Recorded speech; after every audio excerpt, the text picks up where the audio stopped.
अब आपके शहर सागर में सैनिटाइज और सीसीटीवी सुविधा के साथ gents and ladies Sunshine gym. हमारा पता है Malaiya marriage garden, Rajghat road, Tiliwat, Sagar, Madhya प्रदेश।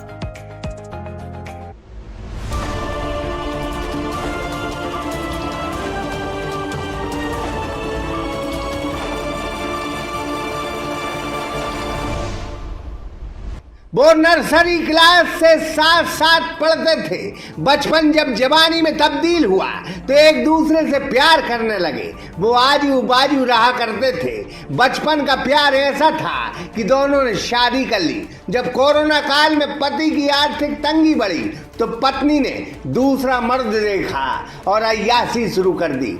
15 दिन बाद पति के साथ रहती थी और 15 दिन बाद प्रेमी के साथ अलग रहकर शराब की पार्टी करती थी, अय्याशी करती थी और हर रोज अय्याशी की पाठशाला चलाती थी। जब पति को इसका पता चला तो एक साजिश हुई और फिर पति को पत्नी ने मौत के घाट उतरवा दिया।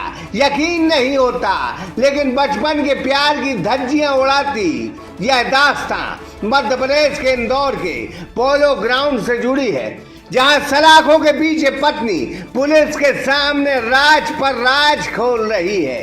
क्या है पूरी वारदात, हम आपको सुनाई देते हैं। यह तस्वीर देखिए, जहां एक और वर्तिका है तो दूसरी तरफ आकाश मेड़किया है। ये दोनों बचपन से उज्जैन के फाजलपुर इलाके में रहते थे। दोनों के घर आजू बाजू थे। यह नर्सरी से एक दूसरे के साथ एक ही स्कूल में पढ़ते थे। हाथ पकड़कर हर रोज स्कूल जाते थे, साथ साथ खेला करते थे, साथ साथ खाना खाते थे और साथ साथ बड़े हुए। 10वीं कक्षा में जब ये आए तो एक दूसरे से प्यार करने लगे। बचपन जब जवानी बना तो घर वालों से लड़ झगड़ कर इन्होंने 1.5 साल पहले शादी कर ली। आकाश ने प्रिंटिंग का काम शुरू कर दिया। तब देश में अचानक कोरोना की पहली लहर आई। आकाश का धंधा चौपट हो गया। तब आकाश अपनी माँ, बहन और पत्नी वर्तिका के साथ इंदौर आकर रहने लगा और बिजनेस जमा लिया। वर्तिका की बुआ देवास में रहती थी। उसने आकाश की आर्थिक स्थिति कमजोर होती देख वर्तिका को देवास में अमलतास हॉस्पिटल में HR विभाग में नौकरी दिलवा दी। कमजोर हालातों में वर्तिका को 17,000 रुपए पगार मिलती थी। इस वजह से आकाश के कुछ हालात सुधरने लगे, लेकिन नियति को कुछ और ही मंजूर था। बचपन का प्यार गरीबी और आर्थिक तंगी में टूट रहा था। वर्तिका के सपने बिखर रहे थे। इस वजह से उसे नर्सिंग हेड मनीष शर्मा मिला, जो पैसे वाला था। दोनों की दोस्ती मोहब्बत में तब्दील हो गई। आकाश और वर्तिका का बचपन का प्यार अब टूट कर बिखरने लगा। जब कोरोना काल की दूसरी लहर आई तो वर्तिका 15 दिन हॉस्पिटल में काम होने की बात कहकर देवास में रुकने लगी कि हॉस्पिटल प्रबंधन ने उसे एक क्वार्टर दिया है। असल में वह प्रेमी मनीष शर्मा के साथ रुकती थी, बियर की पार्टी करती थी और फिर अय्याशी का चैप्टर खुलता था। लेकिन बीते 2 अगस्त को वर्तिका जब घर पर थी तब व्हाट्सएप चैटिंग से वर्तिका का धोखे का राज खुल गया। आकाश ने लड़ाई की, मनीष शर्मा को भी धमकी दी, कहा कि उसकी पत्नी से वो न मिले। लेकिन पत्नी अब बिगड़ चुकी थी।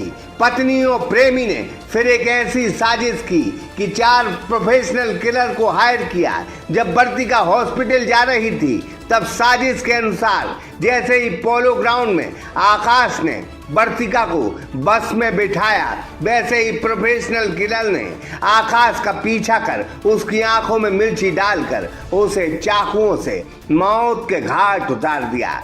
एक मर्डर हुआ था और वो सेंसेशनल था, क्योंकि आरोपियों ने 2 आरोपी मोटरसाइकिल पे आए थे। उनके फेसेस कवर्ड थे और मृतक आकाश मिड़किया, जो कि एक टेली परफॉर्मिंग कंपनी में कार्यरत थे और वर्क फ्रॉम होम करते थे, उनकी चाकुओं से गोद कर हत्या की। और उसके पूर्व वो वापस लौट रहा था मृतक अपने घर की तरफ, और इस दरमियान में ही ये पावर हाउस के पास में ये घटना घटित हुई। साजिश के अनुसार प्रोफेशनल किलर बोले, हमारे पैसे लौटा देना। यही मनीष शर्मा ने इन प्रोफेशनल किलर से कहा था। लेकिन अब इस मामले का राज पर्दाफाश हुआ है। सभी आरोपी सलाखों के पीछे हैं। बचपन का प्यार टूट गया। एक इस जमाने में नहीं है तो दूसरा सलाखों के पीछे है। औरत अगर चरित्रवान हो तो घर आबाद हो जाते हैं। अगर औरत बिगड़ जाए तो फिर ऐसी वारदातें होती हैं जहां सिर्फ और सिर्फ लाशें गिरती हैं। सागर एक्सप्रेस न्यूज की ब्यूरो रिपोर्ट। सागर एक्सप्रेस न्यूज की वीडियो अगर आप YouTube पे देख रहे हैं तो उसे सब्सक्राइब कीजिए, और अगर यही वीडियो आप Facebook पे देख रहे हैं तो उन्हें लाइक कीजिए, और अगर आप कमेंट लिखना चाहते तो कमेंट भी लिखिए। और आपका दिन शुभ हो, मंगलमय हो, यही हम ईश्वर से प्रार्थना करते हैं। नमस्कार।